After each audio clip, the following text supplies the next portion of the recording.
দেবেন্দ্র মহাশয়কে বরণ করে নেব। আর ব্যাস পাবেন ইতি বাগচি, ইতি বারো বদে এই আছে বাগচি আর বারো, যাই হোক ইতি বারো।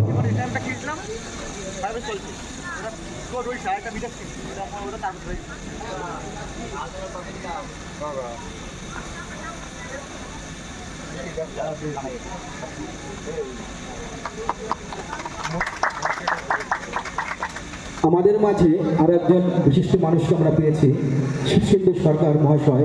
ওনাকে ব্যাস করে দেন। সমস্ত বড়া গ্রামবাসী বিন্দুকে আমার প্রণাম। আমি এখানে এই মঞ্চে যে আমাকে ইনভাইট করে সত্যি আমি খুশি। আজকে আমি এখানে এসে দেখতে পাচ্ছি যে সমস্ত ছোটো ছোটো ক্ষুদের শিশু, যাদের প্রতিভা কীভাবে তৈরি হয়, প্রতিভা কোথার থেকে আসে। আমরা বলি না অমুক ঘরের ডক্টর, অমুক ঘরের ইঞ্জিনিয়ার, ওরা এমনি তৈরি হয় না, ওকে তৈরি করতে হয়। যে কাজটা আজকে আমি দেখলাম কালীগঙ্গার যে প্রাঙ্গণের কমিটি, ছোটো থেকে ছোটো ছোটো বাচ্চাদের, যারা সমস্ত বাচ্চারা ছবি আঁকছে, তাদের ছবিগুলো আমি এখানে এসে সেদিন কয়েক করেছি।